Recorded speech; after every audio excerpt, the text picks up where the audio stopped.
Selepas diserang fitnah demi fitnah, YB Hana hari ini memberikan respon beliau terhadap fitnah yang dijajah, dilakukan, dibuat oleh walaun-walaun tidak kurang juga pemimpin-pemimpin PAS, lebay-lebay PAS, Pesuruhjaya PAS Perak, Rasman Zakaria, dan banyak lagi.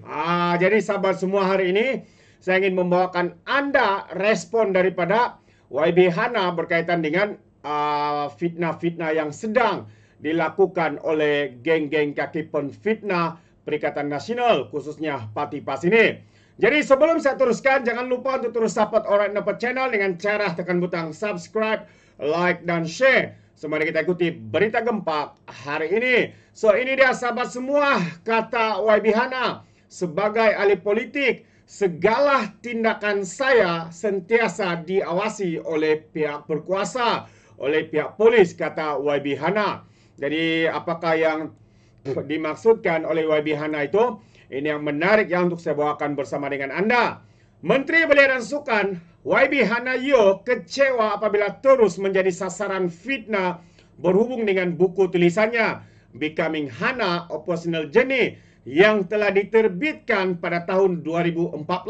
Selama 11 tahun sahabat-sahabat semua, buku ini telah diterbitkan banyak kali dan tidak pun isu itu timbul. Dan ketika buku ini juga diterbitkan tahun 2014, ketika itu Pakatan Rakyat bersama-sama ya dengan bersama dengan PAS dalam kerajaan Selangor. Tapi ketika itu kerana mereka bersama dalam kerajaan, mereka mengunci mulut, mereka tidak menyatakan apa-apa fitnah seperti mana yang dilakukan hari ini. Jadi YB Hana menyifatkan tuduhan yang dilemparkan terhadapnya sebagai tidak masuk akal dan fitnah lama yang diulang sejak beberapa tahun lalu. Beliau menegaskan sepanjang pembabitannya sebagai ahli politik dan figura awam, segala tindakannya sentiasa diawasi oleh pihak polis. Dan katanya lagi, buku saya ini diterbitkan tahun 2014. Sudah berapa tahun dah saya ini ahli politik dan figura awam. Mana-mana saya pergi adanya unit cawangan khas, yaitu polis katanya. Kalau saya dah murtadkan orang Islam katanya, tidak mungkin polis tidak tahu.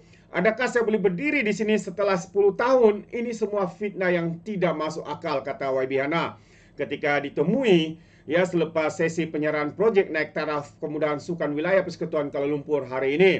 Hana juga turut meminta orang ramai untuk lebih bijak menyaring maklumat di media sosial supaya tidak terpedaya dengan fitnah yang disebarkan. Semua orang perlu selalu membuat kajian dan semak fakta sama ada betul atau tidak, katanya. Beliau juga memaklumkan sudah pun membuat laporan polis pada 31 Disember yang lalu di Balai Polis Sentul kerana bimbang keselamatan dirinya dan keluarga akibat fitnah yang semakin meluas dan ekstrim. Jadi saya mau budaya ini dihentikan kerana negara kita negara aman. Dan saya rasa kalau kita nak bertarung dalam gelanggang politik, kita gunakan polisi dan bukan macam fitnah isu agama kaum seperti ini. Tegas ahli parlimen segambut itu. Jadi sebelum ini, beberapa badan bukan kerajaan NGO mendesak Kementerian Dalam Negeri untuk mengharamkan buku tulisan Hana atas dakwaan kononnya yang mengancam keselamatan negara.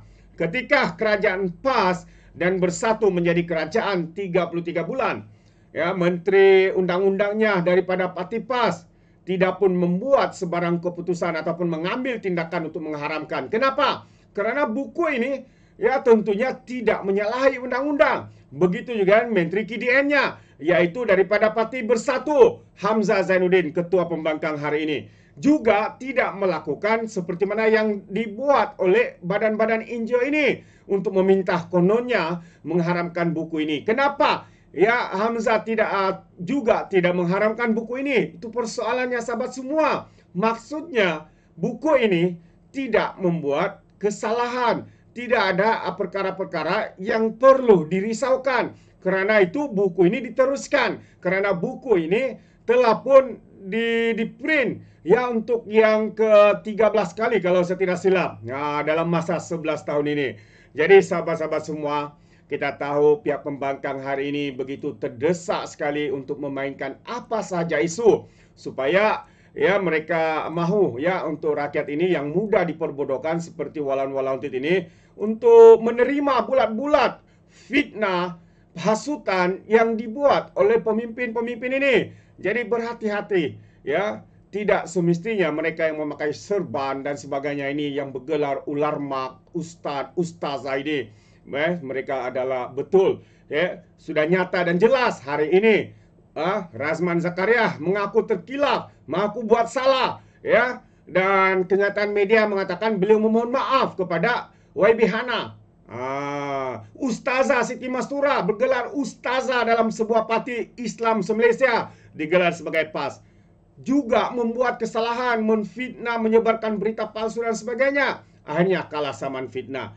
Dan hari ini juga antara fitnah yang terbaru adalah apabila Razman ini membuat kenyataan dalam satu ceramah mengatakan kononnya ya, YB Hana ini anak orang kaya.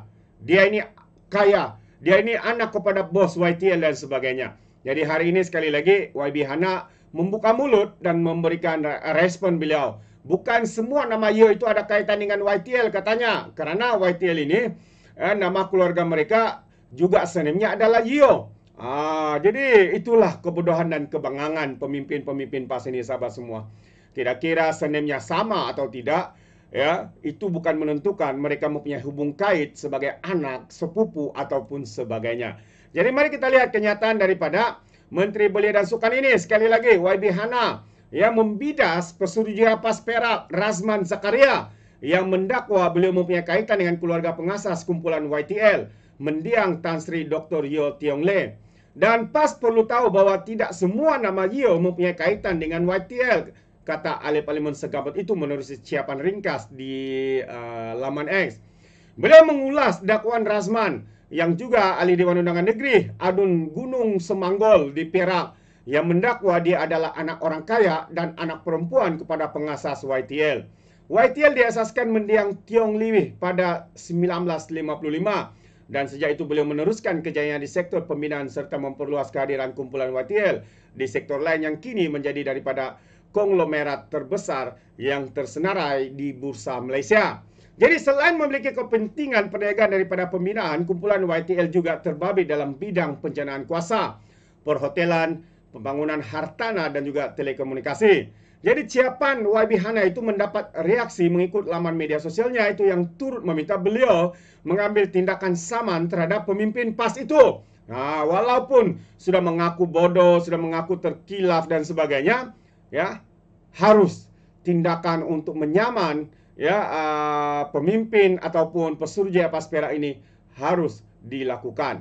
Jadi sebelum ini ahli parlimen kepala batas daripada PAS Ustazah Dr. Siti Mastura menyelesaikan bayaran sebanyak hampir 1 juta, secara khususnya RM830.34.75 merangkumi ganti rugi kos guaman dan faedah kepada veteran dan pemimpin DAP Lim Kit Siang, Lim Guang Eng dan juga Teresa Ko. Ya, susulan kekalahan beliau dalam saman fitnah seperti yang diputuskan Mahkamah Tinggi 4 Disember lalu. Hari tahun lalu Razman juga memohon maaf kepada YB Ngakoming berhubung fitnah beliau mengaitkan pengurusi DAP Perak itu dengan insiden mengibarkan bendera Cina. Permohonan maaf juga dibuat ke atas Menteri Besar Perak Datuk Seri Sarani Muhammad susulan ucapannya dalam satu himpunan dataran mendarat condong sehingga mengundang rasa terkilan Menteri Sarani. Itu dia. Jadi inilah modus operandi mereka, sahabat-sahabat semua. Ya. Fitnah, lepas tu mohon maaf. Jadi sampai bila? Sampai bila untuk kita menerima permohonan maaf mereka? Jadi inilah ya perlunya ya tindakan tegas khususnya YB Hana untuk menyaman Razman Zakaria ini dan individu-individu lain yang menfitnah YB Hana. Ya, kononnya mau memurtadkan Islam, kononnya mau mengkristenkan negara ini melalui bukunya dan sebagainya. Jadi kita mengharapkan YB Hana mengambil tindakan untuk ya kepada khususnya penfitnah ini, termasuklah Razman Zakaria Pesuruhjaya PAS Perak ini, sahabat-sahabat semua. Ini yang kita panggil sebagai politikus sampah masyarakat. Apa yang keluar daripada mulut tidak habis-habis dengan fitnah, hasutan dan juga penunggangan. Itu pandangan saya. Bagaimana dengan Anda, sahabat semua? Adakah Anda setuju atau tidak, Anda berikan komen di dalam ruangan komen. Jadi terima kasih, izinkan saya untuk mengundurkan diri dan seperti biasa peribahasa mengatakan, tapapun kangkap 2 ton keinginan. Dalam bahasa Melayunya, tepuk dadah, tanya selera. Sekian je daripada Alright Nova Channel. Saya kita berjumpa lagi. Bye-bye.